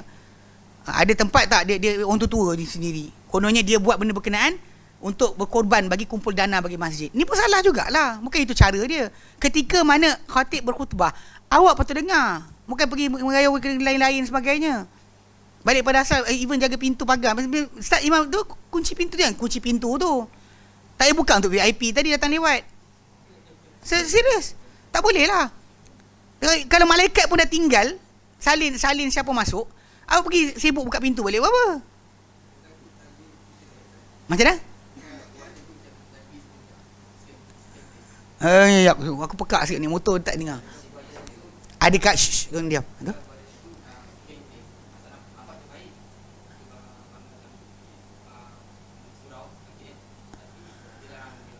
Ya memang betul dilarang agama lah. Nampak dia macam update Facebook tu kan. Awak kena pandai lah apa jadikan kamera ke tertentu ke CCTV punya apa rakaman ke untuk jadikan sebagai simpanan untuk gunakan kat situ. Tak perlu awak duduk jalan-jalan kat situ. Sepatutnya. Lepas tu bila sebaik saja imam, betul lah itu sekali dia buat kan. Baik saja imam naik bagi salam, tutup pintu. Betul? Itu betul. Tak payah sibuk dah nak jaga orang nak okey itu soft depan habislah rosak lah. Takkan awak nak berkorban macam tu. Kalau yang rela kita faham. Kan. Yang rela tadi atau guard tadi atau polis datang kan untuk jaga keselamatan, yes, betul. Untuk AJK masjid tak payah, tak apa. Kan, sudah-udahlah kan, pelik betul. Tu balik pada saya tak kena lah, tak kena.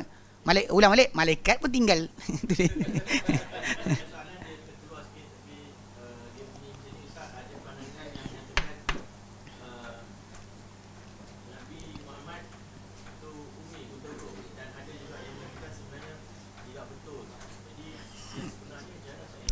Baik pada asal dalam Quran Karim dan surah An-Nahlu, Allah tak menyatakan wa ma kunta tatlu min qablihi min kitabin.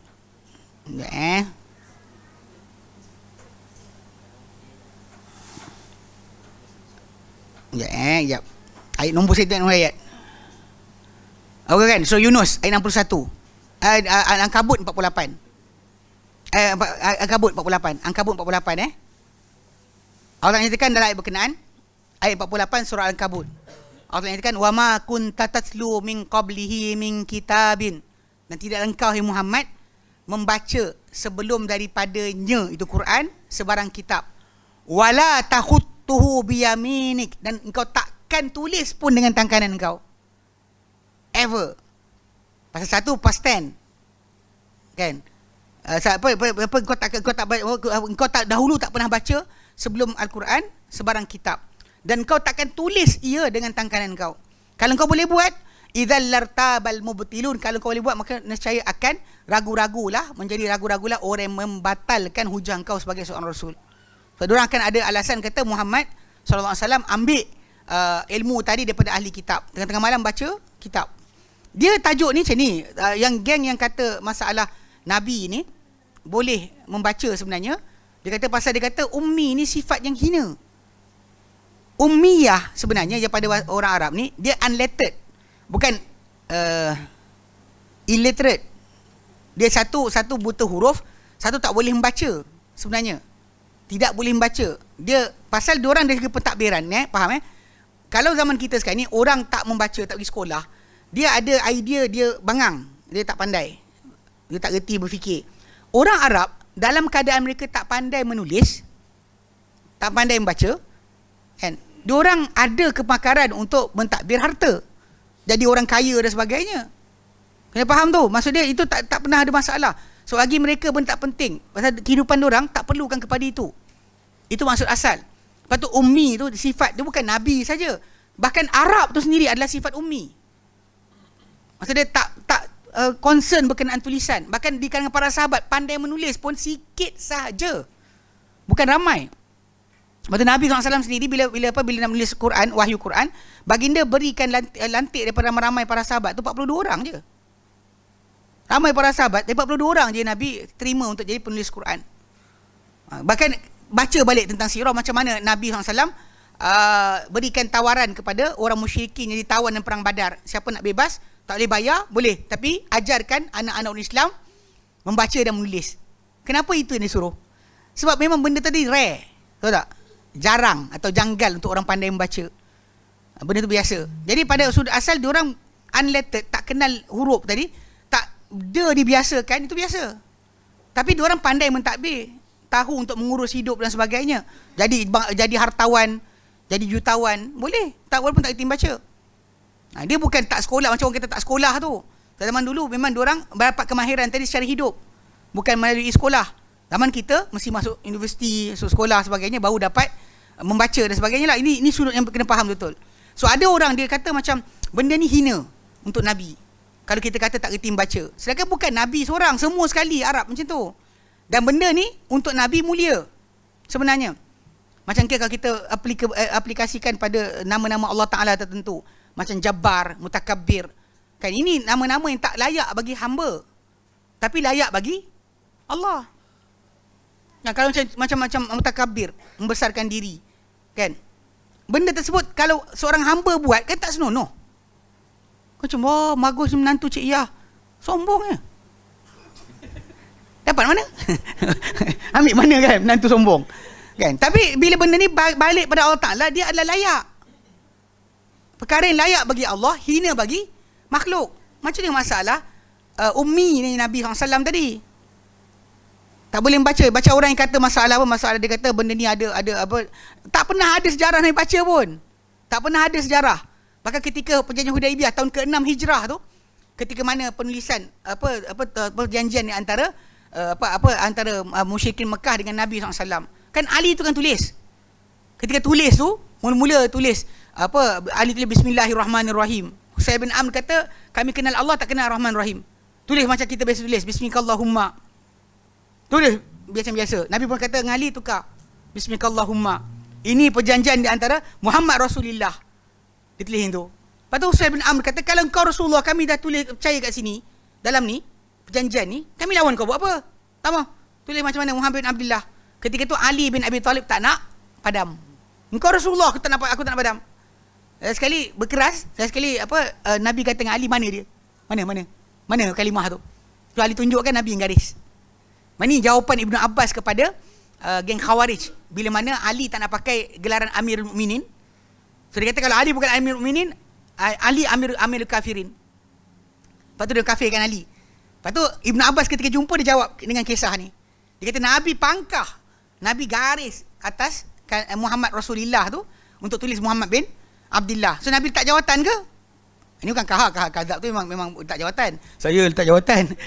Ni Nabi pangkah tu bukan menafikan, pasal dia tak nak, dia nak kata tulis macam kita kenal dia, Muhammad bin Abdullah. Jadi Ali tak nak padam. Bukan Nabi padam sini, Nabi tanya mana dia? Mana dia? Ini tunjuk. Baru Nabi garis. Jadi Nabi tak kenal. Dia benda tu mulia untuk Nabi, hina bagi kita supaya kita tahu bahawa ilmu Nabi bukan ilmu yang didapati dengan cara usaha. Bahkan hafalan Nabi pun bukan hafalan yang dapat dengan cara usaha. Allah Ta'ala sampaikan saja terus masuk. Tak perlu repeat balik. Tak ada macam dengan dapat-dapat lagi ulang kaji, tak payah. Setahun sekali Jibril datang untuk tadarus Quran dengan Nabi SAW. Setahun sekali. Ketika Ramadan. Time lain Nabi tak ada murajaah. Kau dengar ajak aku baca? Tak ada. Tidak ada dia sedemikian. Pasal Nabi punya hafalan macam dalam Quran kata, sanukri'uka fala tansa. Kami akan bacakan, kau takkan lupa. Engkau takkan lupa. Kita bacalah doa ni. Kan dia anak-anak kita pergi sekolah kan, sanukri'uka fala tansa. Kan? Padahal yang bacakan cikgu bukan abah kan. Abah tak bacakan, tapi dia doa-doa lah untuk tua kita dulu. Kan bacakan doa kat atas kepala anak supaya anak ni tak lupa. Sanukri'uka fala tansa. Jadi itu contoh nak fahamkan lah. Jadi basic dia memang tak ada pun riwayat yang datang. Orang yang cuba nak angkat Nabi untuk kata Nabi pandai membaca sebagainya, orang-orang ni dia tak ada dalil. Dia tidak ada dalil. Hanya kepada kononnya sifat buta huruf itu hina, tak patut dapat kat Nabi. Sedangkan kita ulang balik, dia bukan illiterate, dia unlettered. Dia ada beza illiterate dengan unlettered tak sama. Illiterate ni masa kau tak boleh ajar dia. Tak boleh nak ajar. Buta huruf yang tak boleh ajar. Alif ya mim buaya. Alif ya mim buaya. Kan? Ini tak boleh ajar lah. Okay. Tapi yang Nabi SAW ni unlettered. Pasal dalam hidup mereka tak perlukan tulisan tadi. They don't need it. Tak perlukan. Pasal syair hafal. Syair hafal terus. Tak perlukan kepada pemecahan macam tu. So basic dia kena faham. Jadi memang ada orang cakap macam tu tapi tak ada dalil. Adapun orang yang kata memang Nabi SAW tak boleh membaca, tak boleh menulis, memang Allah Ta'ala ceritakan dalam Quran Karim macam tu. Bahkan dalam ayat 48 surah Al-Ankabut tadi, Allah Ta'ala katakan wa ma kunta tatlu min qablihi min kitab. Engkau tak pernah dulu, hai Muhammad, tak pernah engkau dahulu membaca sebelum Quran ini sebarang kitab. Lepas tu orang kata kalau tak baca dulu, sekarang baca. Maksud dia tak buat langsung lah. Before Quran sampai pada kau tak pernah baca mana-mana kitab. Wala takhutuhu biyaminik, dan kau takkan tulis ia dengan tangan kanan kau. Lepas tu Nabi akan sampai Quran kepada para sahabat, sahabat dengar, sahabat tulis. Dan Nabi sendiri tak tulis Para sahabat Nabi lantik untuk tulis. Bila turun Al-Quran, Nabi kata panggil si fulan untuk datang. Orang tu datang dah bawa pena dan juga kertas. Ataupun inilah tulis alat tulisan zaman tu, mungkin batu atau mungkin bahu tulang unta ataupun mungkin kulit. Dia akan datang, Nabi baca, dia akan tulis. Nabi akan bacakan balik apa yang Nabi baru dapat. So dia akan tulis. Lepas tu nanti besok lusa dia keluar lagi, panggil sebulan pula tulis. So Nabi sendiri tak tulis. Nabi tak pernah mengajar Quran dengan tulisan. Nabi suruh para sahabat salin. Faham Okey, baik. Yep.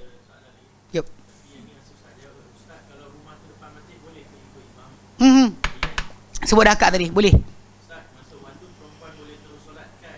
Boleh.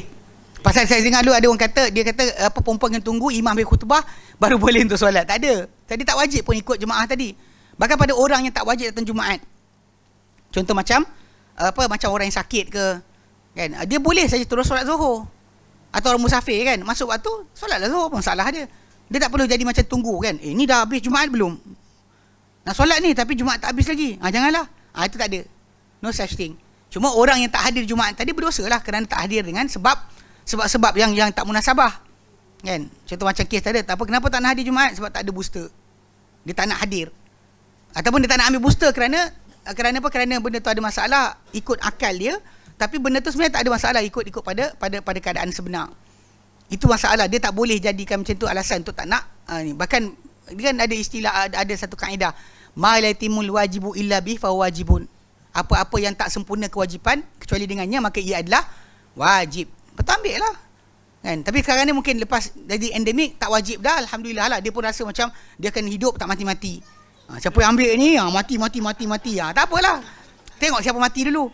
Kan? Kalau dia mati dulu kita senyum lah kan. Kita senyum kan. Tak ambil booster pun mati juga kan tak mati kan. Wallah alam. Tapi pada asasnya kalau dia panggil ada saya sebut dulu, saya kata pada seorang tu, dia kata dia tak nak ambil sebab dia kata dia sensitif. Saya kata kena logik. Kenapa awak tak ambil? Kalau geli, macam geli kat tikus. Okey? Kenapa tak ambil booster? Geli. Okey lah, tak apa lah. Geli lipas ke? Tapi kalau awak kata kena ada kesan, efek, dan buktikan.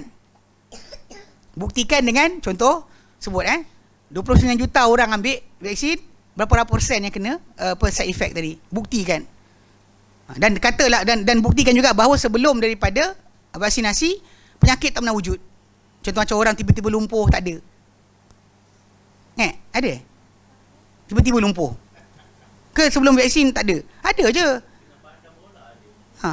Pak saudara saya seorang, dia tapi alhamdulillah dia recovery perlahan-lahan lah. Dia pergi rumah anak dia, mula dia rasa macam pipi dia jatuh lah kan. Tak lama dah, 5-6 tahun lepas. Kan, ketika mana tu sampai last kali duduk atas kursi roda. Tapi lah keadaan dia jadi baik balik. Jadi makin elok, boleh berjalan sebagainya. Saya ingat last saya jumpa dia sekali tu, dia tengok muka saya, dia lupa tau. Dia tengok saya, bila sampai? Saya pun macam, boh sampai tadi. Dia duduk lama sekian, dia pandang saya, bila sampai? Ketika saya kata, pakcik, pak saudara aku dah ni. Tapi recovery dia berlaku. In the end last kali dia boleh berjalan dah. Tapi slowly lah. Tapi benda ni tak ada kaitan dengan vaksinasi. Memang dia kena benda berkenaan. Memang biasa berlaku. Orang jatuh bilik mandi, orang sekian, budak dia tiba sakit sebagainya, benda biasalah. So awak kena buktikan bahawa tanpa vaksinasi tadi penyakit tak wujud. Dan baru betul. Mana dulu tak pernah ada pun orang tiba-tiba jadi macam ni. Tak pernah sakit jantung, tak pernah ada radang paru-paru, tak pernah ada masalah ni, tiba-tiba jadi. Dan baru betul kita boleh elakkan diri kita untuk ambil vaksinasi tadi dan kata sedemikian. Tapi alhamdulillah lah, mungkin doa-doa dimakbulkan. Allah tak nak makbulkan doa mereka, tak nak ambil vaksin. Dan bila endemik berlaku, dan diorang nanti akan ada satu treatment lain lah. Secara asasnya tak wajibkan dah. So jadi mungkinlah mungkin harapan diorang tak mati lepas 2 tahun, mungkin jadi lah. Kita ni akan 2 tahun mati. 2 tahun dah? Ambil lah? Ya. Start vaksin. Belum lagi lah, kita tunggu. Allah alam kan. Ini secara asasnya macam tu. Jadi kalau nak takutlah dengan logik. Nak takut logik tak ada hal lah. Buktikan lah. Bukan zon pun. Ni waham dia panggil. Waham. Sebab balik asal, sebab percentage tak cukup. Daripada orang yang ramai 29 juta, jadi awak kena buktikan at least 10%. Kalau 1% pun boleh lagi. Ini 0.0000%. Macam mana awak boleh jadikan itu alasan?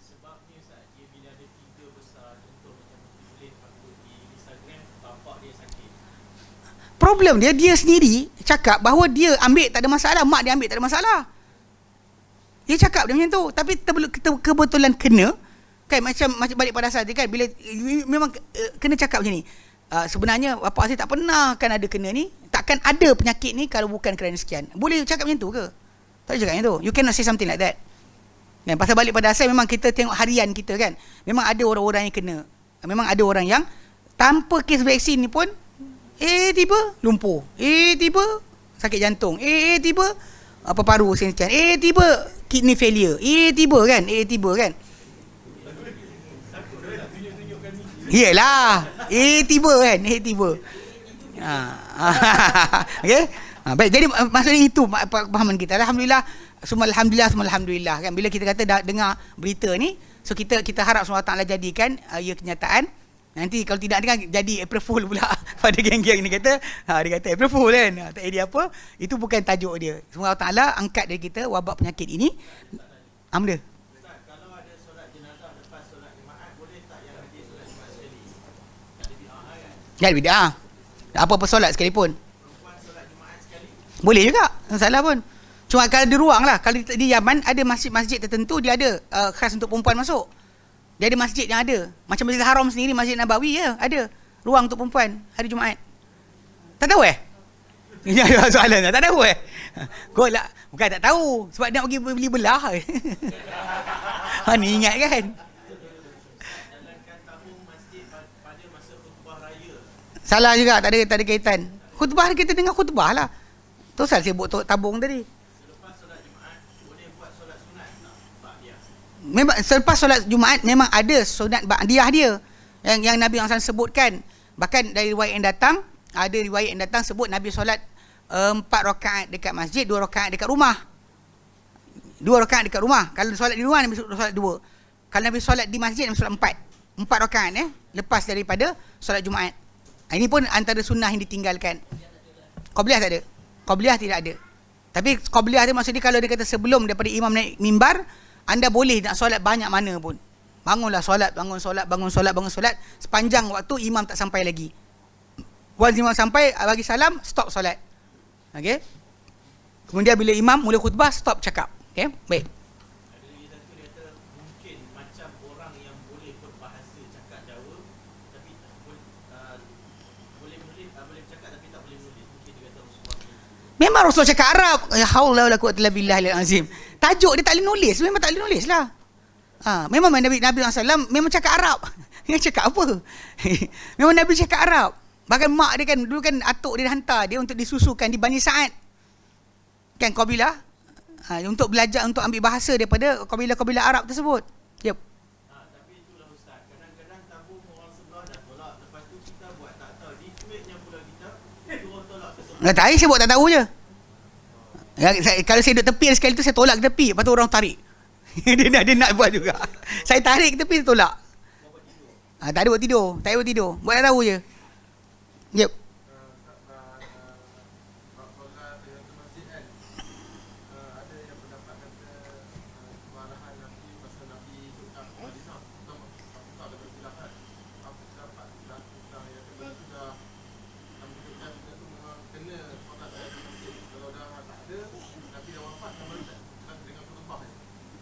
Maksudnya kalau Nabi wafat, banyaklah benda kita tinggal. Maksud dia kalau orang cakap yang tu, maksud dia kata kalau Nabi hidup, Nabi cakap macam tu. Mana kalau Nabi dah mati, banyaklah kita tak boleh buat macam mana Nabi suruh pada orang berkenaan kita hidup. Banyak benda kita kena buang. Bahkan orang yang tak nak bayar zakat kepada Abu Bakar, dia ada ayat Quran tau. Ayat 103 surah Al-Baqarah, surah Taubah, yang Allah katakan, ambillah berharta mereka hai Muhammad sedekah, yang kau sucikan mereka, kau bersihkan mereka dengan sedekah tersebut. Wasalli alaihim, dan solatlah ke atas mereka, doa ke atas mereka. Solat engkau, doa engkau ketenangan bagi mereka. Tahu tak dia tak nak bayar zakat pada Abu Bakar? Tahu dia kata apa? Doa Nabi untuk kami ketenangan. Doa engkau saya tak nak bayar. Salah. Tak betul macam tu. Tak ada alasan sedemikian. Nak kata Nabi hidup tinggalkan, Nabi hidup buat, Nabi mati tinggalkan. Tak ada ayat tersebut. Sebab memang dalam hadis Nabi yang tentang duduk dalam masjid tu ada hadis yang asing. Nabi kata, idza dakhala ahadukumul masjidah. Bila masuk seorang kamu dalam masjid, fala yajlis, jangan dia duduk hatta yarka rakaatain, sampai dia solat 2 rakaat. Bila masuk seorang kamu dalam masjid, jangan duduk kecuali lepas solat 2 rakaat. Maksudnya hadis itu dah umum kepada tajuk ni. Bukan masalah larangan Nabi, suruhan Nabi kepada lelaki tersebut bangun solat balik. Bukan itu sebenarnya. Bahkan yang kita pelajari dalam hadis tersebut adalah kalau Nabi interaksi dengan jemaah, khatib yang boleh interaksi dengan jemaah. Macam kita kata, macam suruh diam ke, berhenti ke, sekian ke, boleh khatib bercakap. Bukan dia ucap kan, bila orang bagi dia kertas kan, dia sibuk nak baca lagi. Salah lah. Dia boleh interaksi. Interaksi khatib dengan jemaah adalah dibenarkan. Itu yang kita belajar daripada hadis itu. Hadis orang Badui tanya mengadukan tentang kemarau. Hadis orang Badui tanya Nabi tentang kiamat. Yang Nabi layan mereka, menunjukkan bahawa tidak salah khatib untuk berbicara dengan makmum atau jemaah. Itu yang dipelajari. Bukannya kita pelajari kalau Nabi hidup kita buat, Nabi tak ada kita tinggalkan. No such thing. Okay? Baik, wallahu a'lam. Ustaz, maksudnya kita boleh pilih, tak semestinya bagi Jumaat untuk baca surah Al-Kahfi. Ya, betul. Itu satu pendapat lah, berdasar kepada masalah Jumaat tu, maksud dia adalah seminggu. Dia maksud seminggu. Sebab kalimah Jumaat, memang Nabi SAW sendiri gunakan Jumaat dengan meaning a week. Not the day Jumaat, tapi a week, satu minggu. Baik. Berdasar pada pendapat tersebut lah. Kalau kata kita nak pegang Jumaat juga boleh je. Tapi kalau ikutkan pada masalah kalimah Jumaat tadi, boleh masuk dengan seminggu. So kalau orang tu ambil hari, seminggu sekali diulang. Macam mana Al-Baqarah diulang 3 hari sekali. 3 hari sekali. 3 days, 1 Baqarah. 3 days, 1 Baqarah. So Kahfi, 7 hari, 1 Kahfi. 7 hari, 1 Kahfi. Okay, baik. Wallahu a'lam. Wa sallallahu ala Muhammadin. Alhamdulillahi rabbil alamin. Alhamdulillah anta astaghfiruka wa atubu ilaik. Assalamualaikum warahmatullahi wabarakatuh. Hari ni apa? LRT ke apa? Okey.